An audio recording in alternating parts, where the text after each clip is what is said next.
Good evening. Hello, everybody. Thank you. On behalf of Macy's, I'd like to welcome you to Victoria Gardens and to our Hispanic Heritage Month event. We're excited to embrace unity through art, music, and fashion of Latinx creators with you, and we're extremely proud that this evening, Cheech Marin, Mexican-American comedian, actor, and one of the world's largest collectors of Chicano art, will be with us shortly on stage.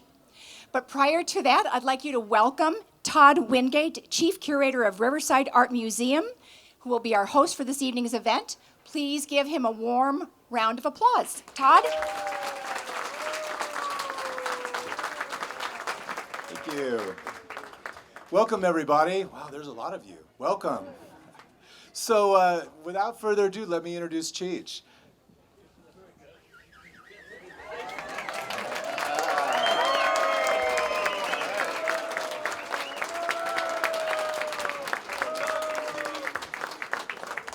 Thank you. I got one. I own my own Cheech Marin. How's everybody tonight? Good? I thought that was a dressing room. I was going to try on some pants, but I guess not. So everybody knows Cheech, right? Do you need the big great introduction? How many of you have seen Born in East LA? Yes. How many you've seen Born in East LA more than 100 times? So in addition to Born in East LA and his touring with Tommy Chong as Cheech and Chong, he's appeared in over 25 films, including Tin Cup. It's going to be a long It's going to be long. and in 8 films directed by Robert Rodriguez. On television, he's been a sitcom regular before joining Don Johnson in the highly successful CBS drama Nash Bridges. Yes, Disney, Pixar animation film roles, Oliver and Company, Lion King, and Cars 1, 2, and 3. He's author of children's books, including Cheech the School Bus Driver, and in 2009, everybody's favorite comedic duo reunited after 25 years apart, and Cheech and Chong are touring again. Yeah. So if any of you are in Canada for the next month, we'll be there, so look for us. But in addition to all that, Cheech is also recognized today as a preeminent Chicano art activist. Mid-90s, he began developing what is now arguably the finest private collection of Chicano art in the world, following the success of his groundbreaking Chicano Visions exhibition that toured the nation during 2001 to 2007 and broke attendance records in 15 cities. 13 additional exhibitions are drawn from the collection and have since toured more than 50 major art museums across the United States and in Europe. Furthering his goal to introduce Chicano art to a wider audience, last year, Cheech entered into a partnership with the city of Riverside and the Riverside Art Museum to create the National Cheech Marin Center for Chicano Art, Culture, and Industry, also known as the Cheech.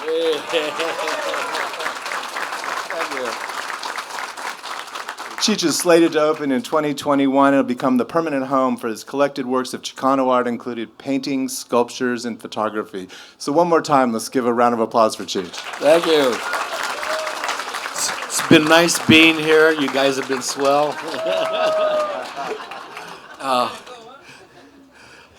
So we're here to talk about Chicano art, but I wanted to ask you first. You talk a lot about art in general, and you've got a deep and passionate understanding of art. And so would you talk a little bit about where your love of art came from? Oh, okay, sure, I'd love to. From an early age, I was raised Catholic, and you'd go to mass every Sunday, and when you're a kid, the only thing on your mind is how long is this gonna take? And I would wander around and look up, look at everything that's going on. Look up at the ceiling, and there was all these paintings and guys in sheets walking around in clouds, and a guy over in the corner getting barbecued, So I'm intrigued, So how does this work? So I started getting interested in liturgical painting, and every church I went to, I looked at the art there, and for many we're off. Oh, in many hundreds of years, that art Catholic art or liturgical art was the only art that there was, So I started studying that. And then I was very lucky to be a part of a group of cousins.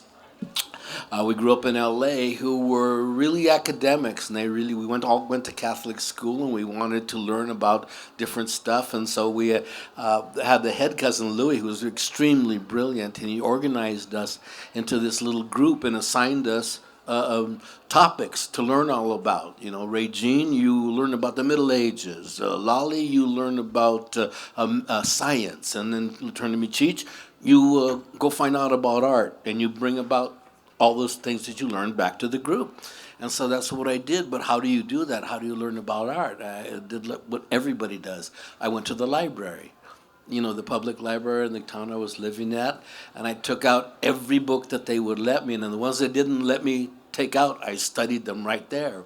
And I went through, okay, that's Picasso, that's Degas, that's Caravaggio. So I learned about the Western art in that way. I had a really academic appreciation for it. And then I started going to museums. And that's the key. That's the key. In order to appreciate paintings, you have to see them live. Because photographing them, although it's a good representation of them, there's something about the quality of the paint that you can only appreciate live, and you have to get up as close as they'll let you. And because paint is the most wonderful medium. It can be transparent, it can be translucent, it can be thick, and you can't see through it. You can mound it, you can, everything you can do to it. And so it's very different every time you see one, and paintings always amaze you when you go to see them live. I was one of the examples is that, and one of the things I was studying, I studied Dutch art, Rembrandt, Frans Hals, all those guys, and so I knew all Rembrandt paintings, and so I find myself in Amsterdam. One time we were working on a movie, and I said, well, I got to go to the Stedelijk, or no, what was that? The Rijksmuseum. The Rijksmuseum, they have all the Rembrandts there, and so there was this one painting, The Night Watch, is probably his most famous painting. And I went in there, and in books, it's this little, representation. There's a one for it. You go in there, and you see it live. It's a mural. It's the biggest thing you've ever seen. Like, wow! And the figures are life size. And I spent at least an hour just staring at this painting, going along with it, and it really changed the way I viewed art. And so from that day forward, I had to go see paintings in person. At the same day. One of my favorite painters was Johannes Vermeer, and they had all the Vermeers there at the Rijksmuseum. So I said, well, I'll have a glass of wine and go see this. And so I went down to the hall, to the room where they are, and as The Night Watch was this gigantic painting, the Vermeers were little, tiny. They were like that big, but they looked that big in books. And so I says, I came to the realization that it's not the size of the painting, it's what's inside the frame that counts. And they can be little, they can be big, they can be medium size, but they capture something in paint. That artist captured something in time, and you get to study it when they commit it to painting. So that's what I did, and at a certain point, I knew everything about, not everything, because nobody can know everything. I knew a lot about Western art, but I didn't know about contemporary art. And so my wife at the time she was a painter, and so she started taking me around to galleries on the west side of LA. Because I knew some names of contemporary painters, but I didn't really know who they were and what they did. And that's when I discovered these Chicano painters. And they had already been out, and they'd had a little period of notoriety, some of them, and they started being collected. And I looked at, and I knew what good painting was at this time, and I said, these are great painters. These are really good. It's like hearing a band, hey, these guys can play. This is not no bullshit about it. Well, how come they're not getting any shelf space? How come only one gallery is carrying them, and they're not in museums, and they're getting feedback? And so I started immersing myself in that world, and I was the perfect storm. I had the knowledge of the paintings. I had the desire to collect them, and I also had the money to put together a collection and have notoriety in order to publicize them. So that's what I started doing. I collected for about 10 years before I did anything. And one of my friends in the art world said, "You got to show these paintings, man. They're not going to do you any good in storage or under the bed or wherever you got them. You got to show them to people." Okay, well, how do you do that? So you go around and you ask different museums, and there was a resistance to Chicano art at the time because they didn't want to let you in. They just really didn't want to let you in because they had their categories all set, and we didn't kind of fit into the category. So I kept pushing in different museums, and even big museums. It got to be kind of testy with them because I kept insisting. Well, the reason you don't have Chicano art in your museum, I have this collection because you don't. And there was no answer to that, Well, oh, okay. They said, well, we have this Latin American department. I says, I'm sure you do, and I'm sure it's a very nice Latin American department. But this is art by Americans, about America, made in America by Americans. Is there anything about that you don't understand? And there was just a resistance. And so I started saying, well, this is the point at which we push. Because we're tired of being second-class citizens in this name. We're tired of being shut out of museums, and it changes now. And so when they realized that there was going to be a kind of an organized pushback,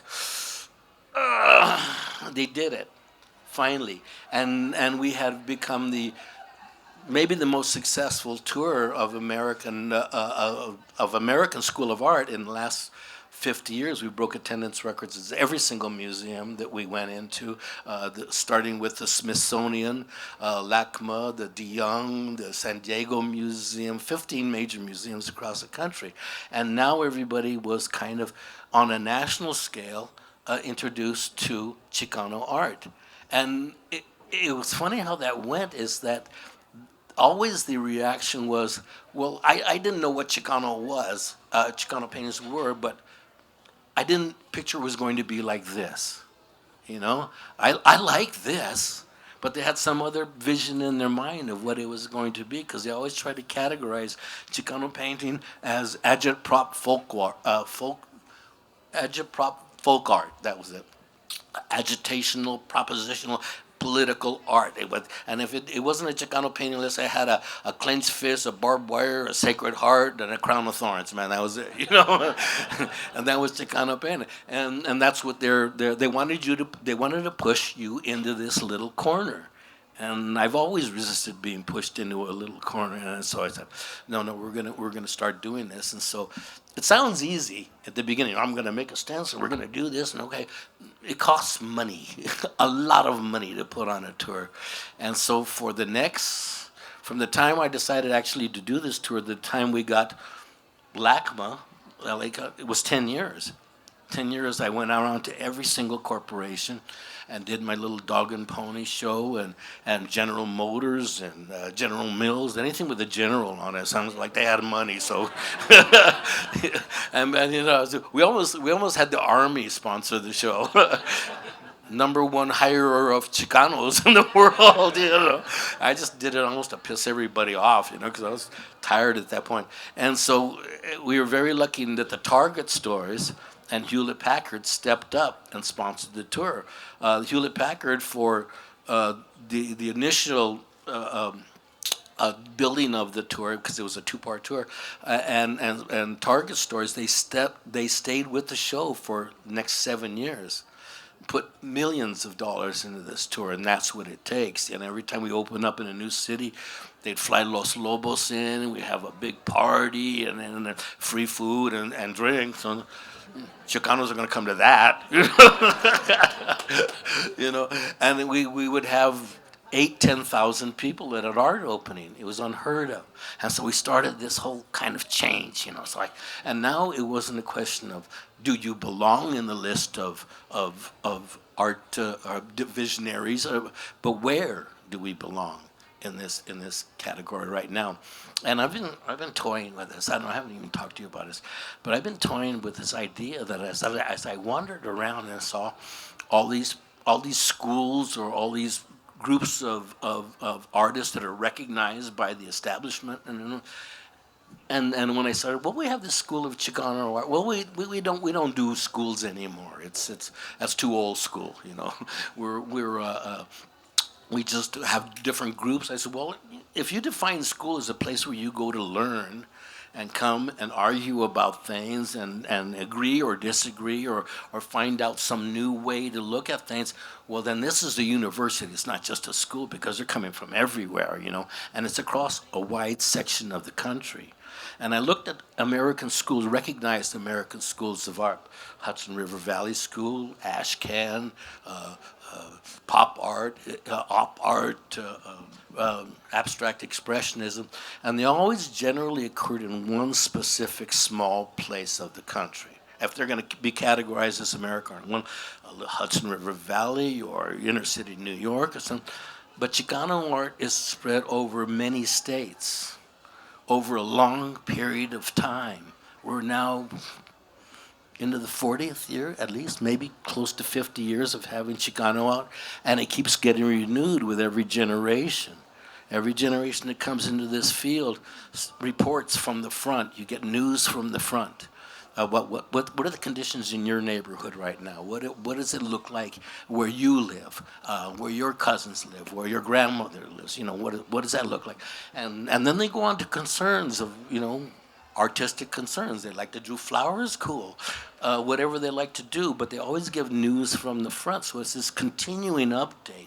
And it's the only school of art that I know that has that. And I'm trying to put together this argument, a coherent academic argument, that this is probably the most influential and substantial school of art America's ever produced. And we're still going.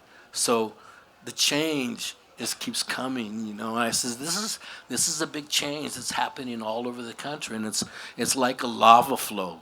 You know, you can stand in front of it.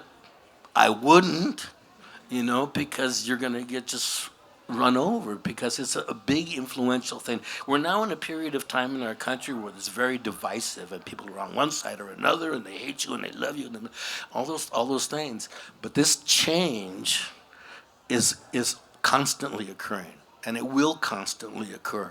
And what we have to do is learn how to accommodate and appreciate and welcome and embrace all the changes that are happening in the country, because now Chicano has reverted back to its original meaning, which is other. Which is other. Because Chicanos were a minority of being Mexican, you know. People always, well, what is this Chicano? Why can't you just be Mexicans or Mexican Americans, you know? Because I don't want to. I always hated this term Mexican American, you know. Like when I wasn't Mexican, I wasn't born in Mexico. I had never, up to that point, never been to Mexico. I didn't speak Spanish, but I was this semi-thing, you know, because Chicano came from a derogatory term by Mexicans to other Mexicans living in the country. This country, the concept being that the people that moved from Mexico and were living in tin shacks along the border or were working in the fields were no longer truly Mexicanos anymore because they had left their country. They were something smaller. They were something less. They were chicos. They were Chicanos. Little satellite Mexicans living in the thing. But what it really meant to do was to pigeonhole you.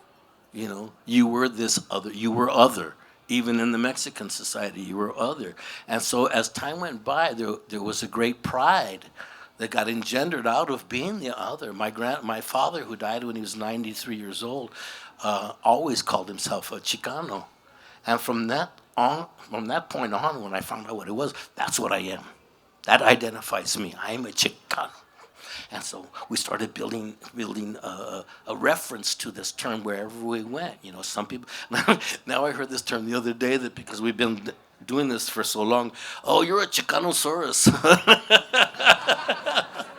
Yeah, well, they build museums around Chicanosaurus, Brontosaurus, Stegosaurus, we're in the saurus category. So this is now we are involved in the very first ever Chicano museum in this whole country. And it is, thank you, thanks to the people of Riverside, because it is art. I mean, the museums is the final imprimatur of cultural acceptance.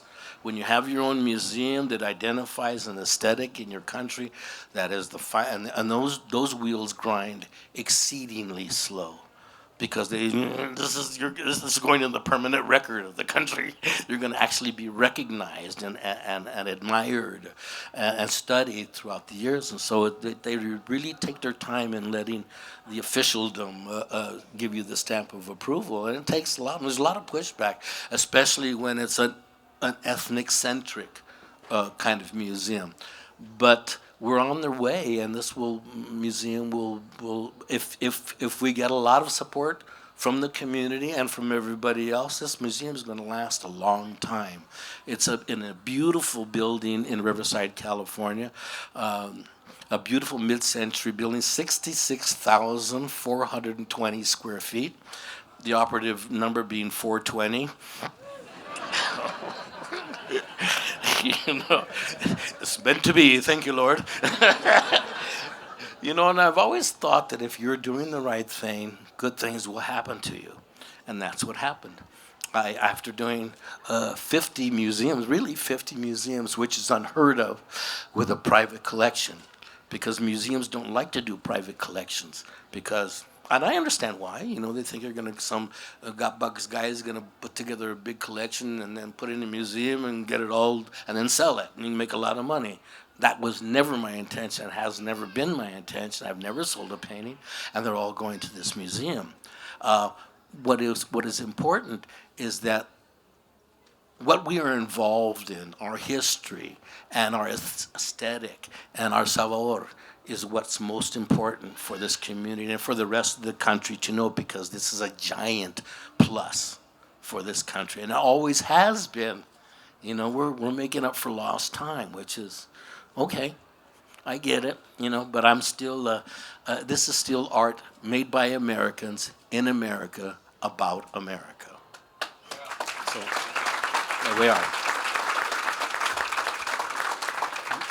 So you've answered my first 23 questions. Good, cool. Because I'm hungry. I don't know about you guys. This is the easiest gig I have ever had. So you've talked about Chicano art being shut out of the major institutions, but what's interesting to me is that you were named one of the top 200 collectors worldwide by ArtNet magazine, both in 2017 and recently for 2018, which is an impressive accomplishment. So what do you think that says now about your collection, and does it provide additional validation for the artists that are represented in your collection? Oh, it absolutely does. Every artist I've ever known always I want to be in a museum. Of course you want to be in a museum. All artists want to be in a museum to have their work recognized. It takes a lot of time to get there. The fact of having toured the country with a major corporate-sponsored a tour for 7 years speaks greatly for the power and the recognition of that power of the artistry that has been created here, and it'll just keep going. The thing is, it's a weird category being Chicano. It doesn't appear on the census. There's no box that says Chicano. You can't click that, but you can get a PhD in Chicano studies from Harvard University. So what's the message? We're here, we're not here. We're recognized, we exist, we don't exist. Well, it is up to us to define that and to say it. And so now we have a focal point from where all those conversations can flow through. But, water? Oh, there it is. Ha-ha, look down and it is a quest for authenticity. And I know every Chicano in the crowd today has felt that. Where do I fit in this? Where I kind of should fit in, and I kind of should be recognized, but why do I get the feeling that I'm not? So you have to work through that and you keep going, but it is the largest growing segment of the country, coast to coast. There's more Mexicans now in New York City than any other Latino group combined. More than Puerto Ricans, Dominicans, Cubans, uh, all those. More Mexican from Mexico. And I was living in New York. I was doing a movie in New York when that was happening. And I was living down in Trebek, and I go down to get my coffee in the morning, and I hear all this music, and I call my friend in LA. I says, "Hey man, there's a lot of Mexicans down here." He says, "No, they're Puerto Ricans and Dominicans. They've been there forever." No, no, man. These guys are playing banda music, man. these ain't Puerto Ricans. And I saw it happening, and then all of a sudden now in New York, I thought they would never get over the cold. They couldn't come here. It's too damn cold, but it is proven everywhere you go. Everywhere you go. Chicago was the second biggest collection of Mexicans in the United States. Chicago, like. How did that happen? What do you go eat there? Beaner Schnitzel or what? I didn't get it, but you see it spreading out throughout the country. And so it's almost like the elephant in the room. That Chicano presence in this country is the elephant in the room, but it influences everything we have to do in the country. I mean, the most American thing you can do is enjoy a big bowl of guacamole and Dorito chips and drink what's that kind of beer? Yeah, there we go. and watch the Super Bowl.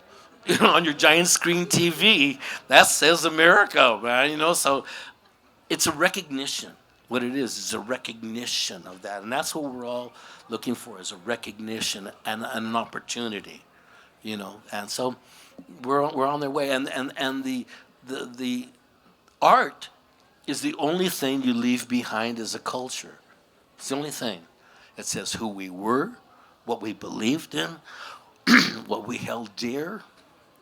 And what the sabor of the country, the flavor of it is not like a precise. Okay, first they wake up and then they, but no, you get that feeling because there's many different styles in Chicano art, many different ways to express it, and when you put all those pieces together, you get the whole 360 of the Chicano experience. And it's very different in every aspect, but it's the same in every aspect. Just like we have very many cousins that are different from other cousins and aunts and uncles, and through intermarriage we have a lot of different strains, but we are other, and there is a great deal of pride and integrity from being other, and take pride in it.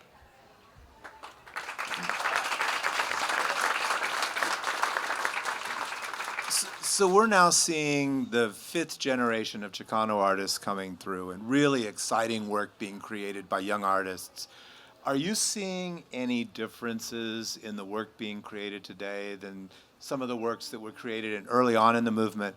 And then are there some emerging artists that you're noticing that are exciting you and that you're paying attention to these days? Yeah, I mean, Chicano art is very evolutionary. I mean, it keeps evolving and defining itself and redefining itself forever, because it started out as the visual face of the political movement, the Chicano civil rights movement. And so the paintings and all the art reflected resistance, reflected a desire to be included and to fight against that. And so it was very political at first. And then when all these artists had expressed their political points of view, and then they started, focusing on their own individual artistic concerns and doing that. But this thing kept getting repeated. And there is no really school of other school of American art that has survived being a political force, and they just have a political force for a little while, and then goodbye, you never hear from them again. We're in our fifth generation.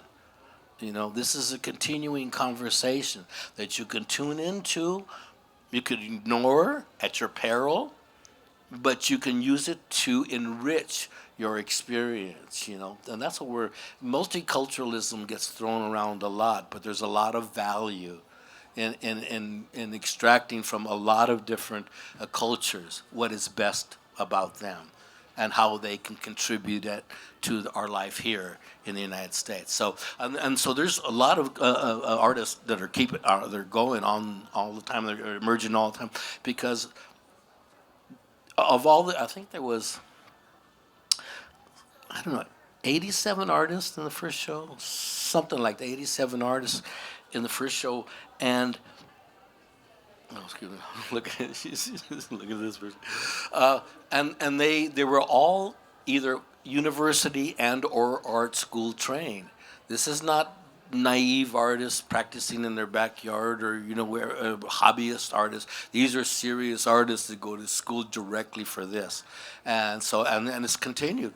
Our art schools turn out a lot of Chicano artists, and the Chicano, even the definition of Chicano changes over the years, and it's in the middle of changing right now, but it more goes to inclusion. But there is a lot of Chicano artists out there, and we are kind of defining how an art movement can evolve, because we don't have a lot of them. There's resistance to them. I guess it's because of the commercial aspects of the art world. They like to manipulate them in order for higher prices. But I'm more interested in the cultural resonance of Chicano art. Not only that they're the great artists, every single one of them is like, wow, these people can really put it on canvas, when you recognize that right away, after you put in a lot of. So there's a lot of emerging artists. I just bought a piece the other day. I just bought a house. My wife and I bought a house in Joshua Tree, and we stay there a lot, And so in our house in Los Angeles is full of Chicano art. She goes, ya basta con este. And she's Russian. And she speaks Spanish. And she says, can we do something? Let's do something with the desert. They were like, okay, so it has to be from the desert. So I found these guys in Texas that do Chicano art from the desert. So I snuck one in. But they're, what is it, Richard Alvarez from San Antonio. But there's a lot of them. And they keep coming, in different parts. But what we want to do is have this center where all ideas flow through. And this center is not just for paintings. It is arts, culture, and industry. And so it includes all the arts, whether it's painting or photography or motion pictures. I'm very lucky in that Todd was saying earlier that I had made 8 pictures with Robert Rodriguez, and I have, and he is going to join us in this process by teaching a course on how to make a film for $7,000. Because that's what he made his first film for, $7,000. And in this course, you will learn how to do everything. You learn how to be the writer, the director, the actor, the cameraman, the gaffer, the guy that does the catering, the truck driver. And so when it comes time for you to make a movie, you will know how to do it. And this is kind of Chicano bootstraps up from the ground. And that will be a course that will be taught at the Cheech. And the first one will be delivered by Robert Rodriguez, and we'll have a big contest to find out who those contestants are, and there will be a lot of categories. But we are kind of culturally moving this stone forward. It's like marijuana. Well, it's not like marijuana. It's inseparable from marijuana. 39 states have had some form of legalized marijuana, whether it's medicinal or whatever. 39 states. That boulder's rolling downhill right now. So you can try to stop it. I don't know. It's not going to happen, but that's the forward motion of this. So you talked a lot about different sort of genres inside the School of Chicano Art. And you and I share a love of Rasquachismo. So can you talk a little bit about that and how it plays so deeply in the Chicano art movement? Rasquachismo is a hard to define thing, but basically it means found art, that you incorporate somehow using elements that you can afford or that are around you, and incorporate it into an art project or an art something identity, and it's usually very low class paper, tires, fenders, whatever. The great Chicano Rascuachismo painting is a wonderful painting of the Virgin with a 3-bedroom house attached to it. And that's what Rascuachismo use a lot of different elements to make a coherent artistic statement. Because that is what you can afford. For painting is for broke painters, and they're all broke. Is buying a canvas is a major investment. They're expensive. Buying paints, if you're struggling for bread, man, it's just and so that's why the Chicanos are great artists on paper, because it's the first thing that they learn how to make that art on, because it's ubiquitous, it's everywhere, and they can pick up a pencil or pick up a pastel crayon and write on paper or make art on paper. So we have a very long and rich history in that area. But keep going, and so we have some of the most adventurous, progressive artists in this movement. There's these two brothers that will open the Cheech in 2021. We expect you all to be there. The De La Torre brothers. And they make, they're glass blowers essentially, but they are starting to make lenticular art, which is 3-dimensional kind of light reflective art. They will make some really wonderful things but they're the leaders in that category. And we'll have a lot of leaders in a lot of different categories, while at the same time recognizing our long cultural history for things that are unique that we have invented, basically. Because at the end of this journey, I really want to start a lowrider museum in Riverside. I mean, it's like that is a Chicano invention. And it is everywhere in the world. There's lowriders in Japan and Norway and quién sabe qué, but they're everywhere, and it's an American art form that every culture kind of picks up, but it is a Chicano invention, and we should be recognized for that and celebrated and make it bigger. So we're gonna have to hit Mazda, Chevy, Toyota, whoever, to Lexus. Sponsor it. Lexus next. Ooh. Maybe even Lamborghini. So this month we're celebrating ways the visual arts can unite people across different cultures and communities. Can you talk a little bit about how you feel art, specifically Chicano art, can accomplish this? It's like eating Mexican food, you may not, if you never ate Mexican food before, you're like, ooh, it's hot and spicy and like it. But all of a sudden you start to get to like it, and then all of a sudden you can't do without it, And so it's that process of trying something. I'll tell you the ultimate test. I only know of one person that could eat menudo for the first time as an adult, and that was Tommy Chong.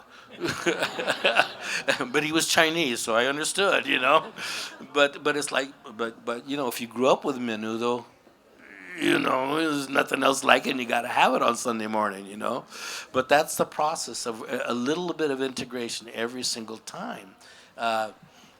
And my wife was asking, she's from Russia, born and raised in Russia, in St. Petersburg. There was no political system to really be a part of there. This is your political system. Do this, okay? or the Gestapo. No, they didn't have Gestapo. They had what do they have?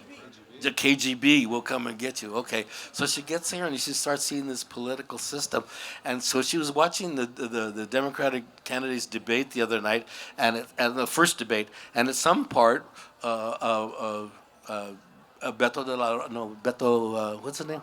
Oh, Beto O'Rourke. I love that for the Mexican. Beto O'Rourke, traditional Mexican name. They start speaking Spanish and delivering their message in Spanish. And she goes, well, why are they doing that? This is America. They speak English. No, but a large section of this country speaks Spanish. And you want to communicate with them.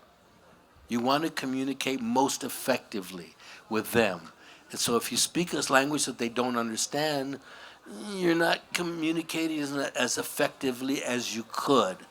Not that there's anything you have to do this or you have to do that, but hey, you want to communicate. We want the country to come together. We want them to be more educated. You want this country to be more inclusive. And that means including everything, So, try these Doritos. They're Mexican. And they're the elephant in the room. You don't realize. Fritos. Fritos. So, there we go. So there are over 700 pieces in the collection, and we've been scrolling through Oh, really? a handful of those. Ooh. And I thought maybe we talk about a couple of those. Sure. So here is Carlos Alvarez, Yeah. one of your all-time favorite All-time artists. favorites. That one's called Sunset Crash. This is the one I just bought. It's up and it's a print, two pieces.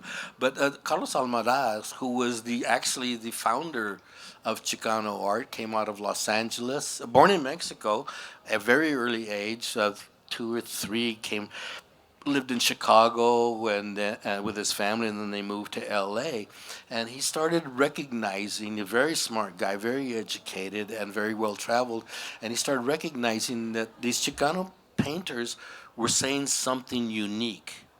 Not only they were really good painters, they could play, painters have this term like, boy, he could really put it on. They could put that paint on canvas, and so these painters could really put it on, and he started recognizing how, and they were talking about something. That's the great thing about Chicano art, the school, it's about something. It's not just designs or geometrics or color experiments. They have all that, but it is about something. It's about a group of people who are integral to the advancement of this country, and who have been integral to the history of this country forever. So he started organizing this little group, Los Four. It was the first group, Chicano collective they had. Carlos Almaraz, Frank Romero, Magoo, and Beto de la Rocha. Are we getting the hook here? Okay.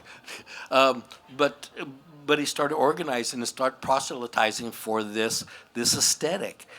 Look at it this way. This is how we relate to America, and this is how America relates to you. And this is an evolving situation. And he kept insisting that they were great artists, and they were talking about something great. And eventually, it caught traction. And then it recedes. And then you make it get traction again. And then it recedes a little far. But every time the tide comes in, it leaves something on the beach when it goes out. And if it comes in higher, it leaves more things higher on the beach. And it's a constant a process of that, of coming in and influencing the culture no matter where you go, So we're in that process right now. What we need is to continue the clarity of that process through this museum, where we can come in and have all kinds of avenues for discussion and all kinds of avenues for creativity and for communicating our message, and it's a wonderful message, to the rest of the country, so that maybe you'll try that spicy food next, and maybe even someday menudo, you never know. So unfortunately, we are out of time. If you're interested in the Cheech and would like to get a little more information, we have some folks here: Drew Oberjurgi, Ophelia Valdez, Jr., This is the Valerie director of the museum. Fine. Feel free to stop them and ask them questions. Cheech is going to take a break and then come back out and Do the second set. do the second set, the meet and greet. Okay. Right? Yeah. All right. Thank you, everybody. Thank you very much for coming tonight. I really appreciate it. Support your local Chicano artist. It's tax deductible. Thank you.